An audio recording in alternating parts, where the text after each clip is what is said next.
morning. Here is the news at 10. First, the highlights. Lagos State government announces 8-month traffic diversion on Lekki Ajah corridor. Federal government plans zonal agric mechanization centers to boost food security. On the foreign scene, President Donald Trump signs spending bill to end longest shutdown in United States history. And in sport, Aquatics Federation partners Nigeria University Games Association to discover swimming stars. Now the details. I am Dele Agadumo. The Lagos State government has announced that road rehabilitation works will commence on the Lekki Ajah corridor from Saturday, November 15 and will run through Wednesday, July 15, 2026, a period of 8 months. Commissioner for Transportation, Oluwaseun Oshiemi, in a statement says the project, which will be carried out in 2 phases, aims to improve road quality and ease traffic flow along one of the state's busiest routes. Oshiemi says the Phase 1 covers the stretch from Lekki First Tollgate to Lekki Second Tollgate, where construction will take place in 7 sections, noting that 1 lane will be closed at a time, while the other lane kept open for traffic. Phase 2 runs from Lekki Second Tollgate to Ajah under the bridge, with works divided into 4 sections. Traffic from Ajah towards Lekki will be maintained in 1 lane, while repairs take place on the other, then reversed when each section is completed. The Commissioner urges motorists to exercise patience and follow traffic directions, noting that some sections will be partially closed during the repair period. The Lagos State government, through the Ministry of Agriculture and Food Systems, is set to commence the Phase 2 of Onje Co-Farmers Subsidy Program aimed at supporting communities with affordable food. Commissioner for Agriculture and Food Systems, Abisola Olusanya, who stated this during a press briefing, said the ministry is shaping a Lagos where agriculture thrives, farmers prosper, and every household enjoys affordable nutrition food. Olusanya noted that the program is a critical intervention of Governor Babajide Sanwo-Olu's administration aimed at sustaining food production, empowering farmers, and stabilizing food prices across the states as Yuletide approaches. The Commissioner noted that there will be a 25% subsidy on poultry feed, fishery, free distribution of grains to support farmers, free bags of fertilizer to boost productivity, among others. The Lagos State government continues to lead the way in building a resilient, productive, and sustainable food systems.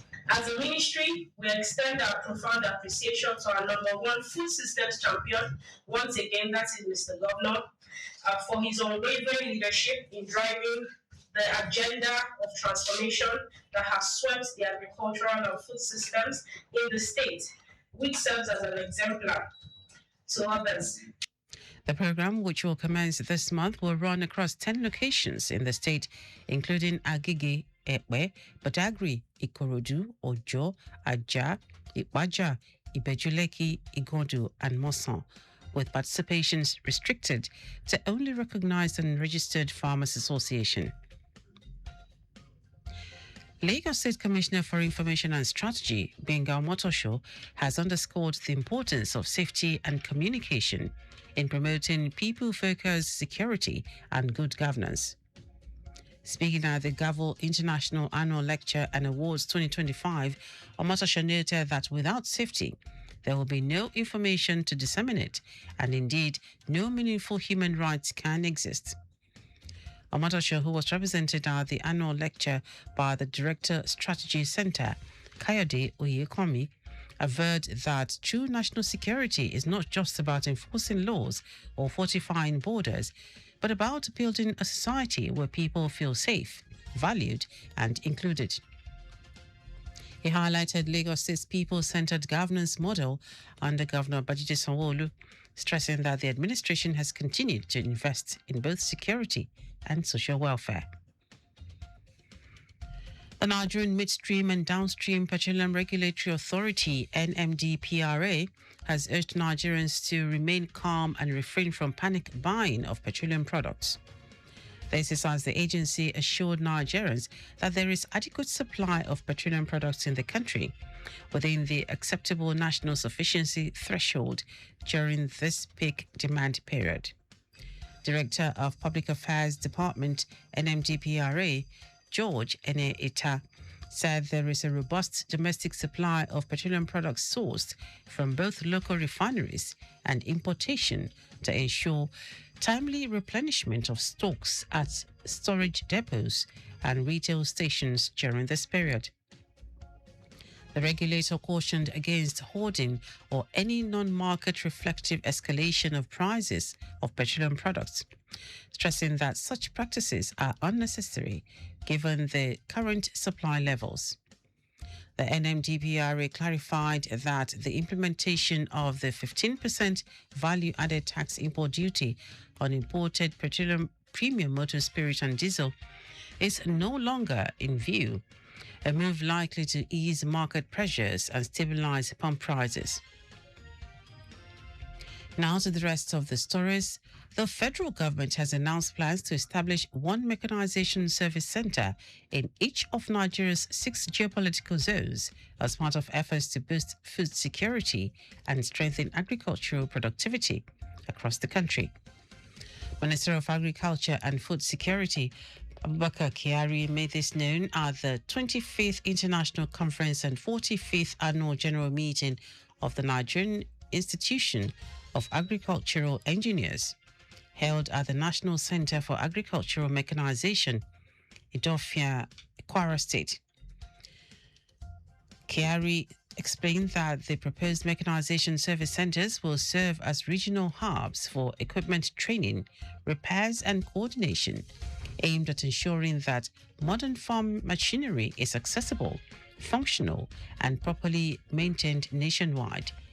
He said the initiative is part of President Bola Tinubu administration's renewed push to modernize the agricultural sector and empower farmers, particularly youth and women, with technology-driven tools for enhanced productivity.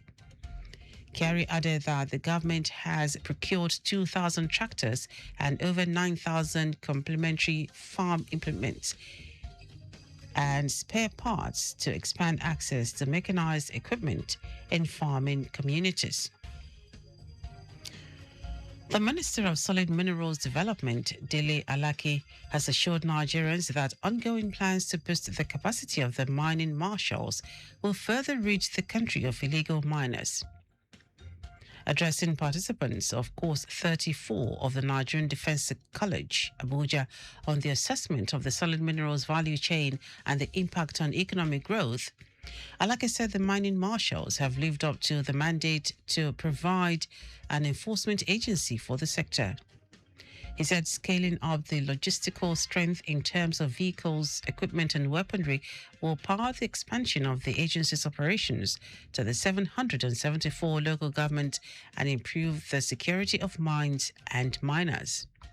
Since their deployment in 2023, the mining marshals have reclaimed about 90 sites from illegal miners and bandits, prosecuted over 300 offenders and monitored about 450 mining locations under threat from illegal operators. The federal government has reversed its 2022 national language policy, which stipulated that language of instruction from early childhood to primary 6 should be the mother tongue or the language of the immediate community. Minister of Education Tuji Alausa said English will now be the language of instruction in Nigerian schools from primary through tertiary levels. Alausa, who spoke at the opening of the Language in Education International Conference 2025, organized by the British Council, said Nigerian children have been performing poorly in public examinations because they were taught in their mother tongue. Citing evidence-based, data-driven research by his ministry, He said the policy had destroyed the education system, as pupils and students often advanced to higher classes without learning essential skills. The 2022 National Language Policy sought to promote indigenous languages and preserve cultural heritage, recognizing the country's over 600 languages, 29 of which are already extinct. The policy faced challenges, including developing teaching materials, training teachers, and addressing linguistic diversity. And now to foreign news. President Donald Trump has signed a spending bill to reopen the government and end the longest shutdown in United States history. Trump signed the short-term budget into law just hours after the House of Representatives voted 222 to 209 to approve it on Wednesday night, and 2 days after the Senate narrowly approved the same package. In the Oval Office, Trump said the government would now resume normal operations after people were hurt so badly from the 43-day shutdown. Many government services have been suspended since October, and around 1.4 million federal employees have been on unpaid leave or working without pay. In our sport, the Nigeria Aquatics Federation has entered into a partnership with the Nigeria Universities Games Association, NUGA, to identify and nurture young swimming talents capable of becoming future champions. President of the Federation, Duku Chamberlain, confirmed the collaboration at the 27th edition of the Nigeria University Games in Jos, where the swimming events were jointly organized with the Aquatics Federation. He said the partnership is already yielding results, as several emerging athletes had impressed with their performances at the Games. Chamberlain explained that the partnership with NUGA forms part of the Federation's long-term strategy to strengthen grassroots participation and build a sustainable pathway for young athletes to progress from university competitions to representing Nigeria on the global stage. And that ends our news at 10. Just before we go, ensure you make use of your seatbelt while driving. You can follow us and like all our various social media platforms: X at Traffic Radio 961, Facebook, Lagos Traffic Radio 96.1 FM, Instagram, Lagos Traffic Radio 961. Subscribe and watch news and programs live on YouTube at Traffic Radio 961. Visit our website on www.trafficradio961.ng. You can also listen to Lagos Traffic Radio 96.1 FM live on My Lagos app for timely updates. Did you know that the Sanwo-Olu administration deployed traffic lights and CCTV cameras in strategic places in the state? You can get more details on the Lagos State Government website. To end the news, try the highlights of the major stories. The Lagos State Government has announced that road rehabilitation works will commence on Lekki Ajah corridor from Saturday, November 15, and will run through Wednesday, July 15, 2026, a period of 8 months. The federal government has announced plans to establish one mechanization service center in each of Nigeria's 6 geopolitical zones as part of efforts to boost food security and strengthen agricultural productivity across the country. We also told you that President Donald Trump has signed a spending bill to reopen the government and end the longest shutdown in United States history. And in sport, the Nigeria Aquatics Federation has entered into a partnership with the Nigeria University Games Association, NUGA, to identify and nurture young swimming talents capable of becoming future champions. For contact to the newsroom, send a message to info@trafficradio961.ng. That is news broadcast compiled by Abiola Fabolagun. I am Dele Agadumo. Good morning. Thank you for listening.